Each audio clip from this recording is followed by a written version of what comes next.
How to make savory Dutch baby pancakes. Today I'm sharing my recipe for homemade fluffy oven-baked Dutch babies. Dutch babies are oven-baked pancakes and they are so delicious. Today I'm making them with cheese and tomatoes. Here are the ingredients that you'll need.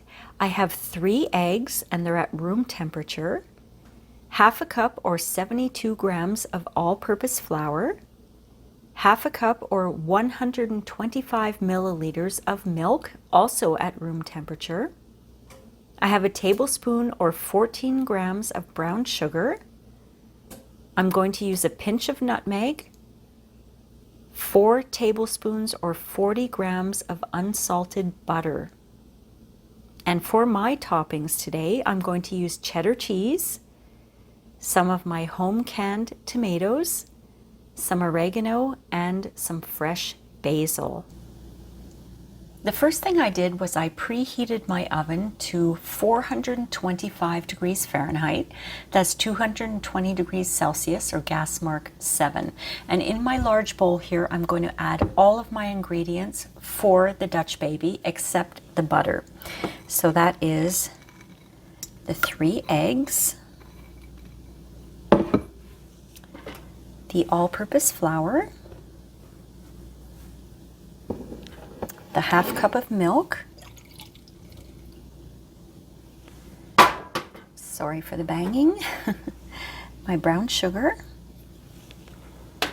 and a very light, that's too much for me, I'm just going to put half of that, pinch of nutmeg, because I don't want the Dutch baby to be overpowered by nutmeg. So now I'm just going to whisk this until it becomes a nice smooth batter.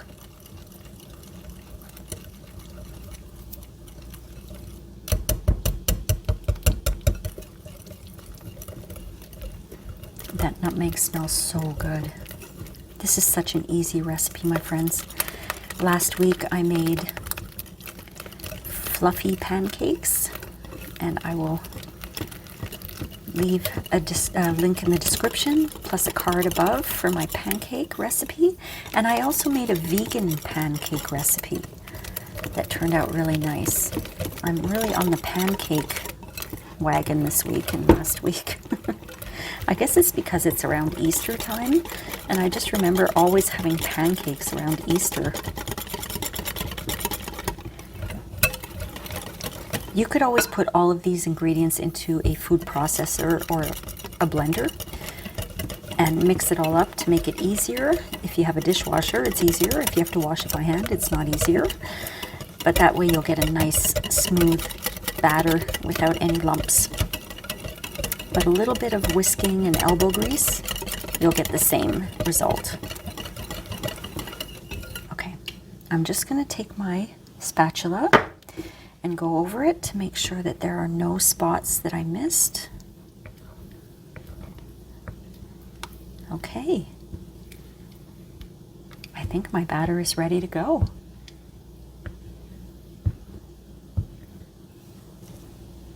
I have a 10-inch cast iron skillet here, and this is how we're going to bake the Dutch baby. Now, you don't have to have cast iron, but you need to definitely have an oven-proof skillet, okay?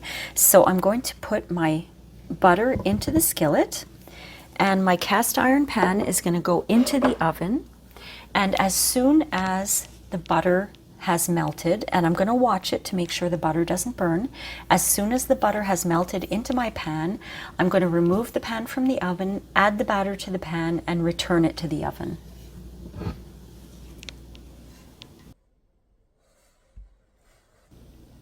Now I'm going to add the batter to the pan and return it to the oven and bake it for 20 minutes until the pancake is puffy and golden.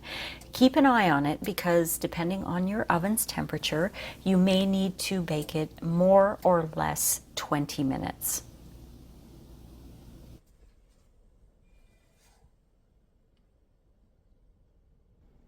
I wanted to show you a little sneak peek. It's been 10 minutes since the Dutch baby has been in the oven, and look at how it's rising. Here's my Dutch baby. Look at that. Isn't that gorgeous? It's actually too big for my camera to show the whole pancake, but it really baked so well. So now I'm going to add my toppings, and for me today I am doing a savory Dutch baby. I know that the traditional way is to put fruit and some maple syrup and some icing sugar. Seriously, my friends, if you look up Dutch baby on the internet and Google images, that's what you'll see. People do the same thing all the time. Fruit, syrup, icing sugar. Well, I am going to be a rebel today, and I'm using some cheddar cheese. Delicious cheddar cheese. And my Dutch baby is hot enough that this will melt. Enough so that I enjoy it. I mean, you could always put it back in the oven for a few minutes if you want to melt the cheese, if that's what you want to do. I'm just going to rinse my hands off a little bit. And I'm going to take some of my tomatoes, and I'm going to put a few tomatoes over there. Ooh, it's sizzling. How nice.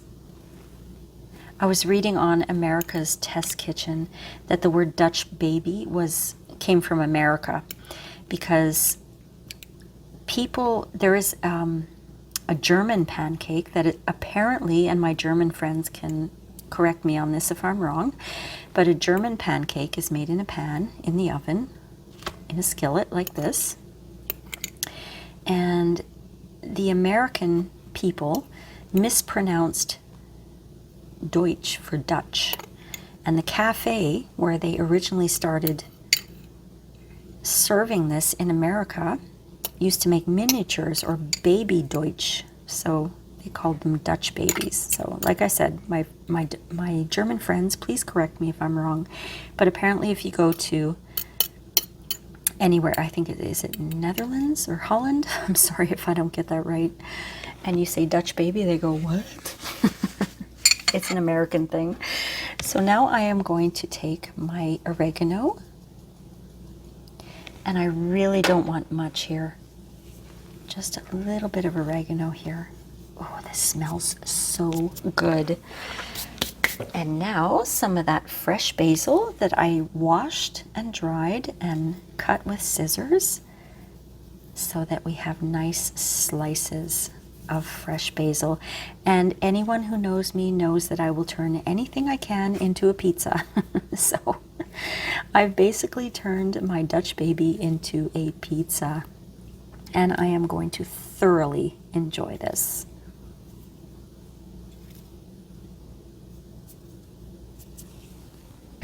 My Dutch baby is ready to serve. I can't wait to eat this. I hope you enjoyed this video today. If you did, please give it a like, and please do subscribe.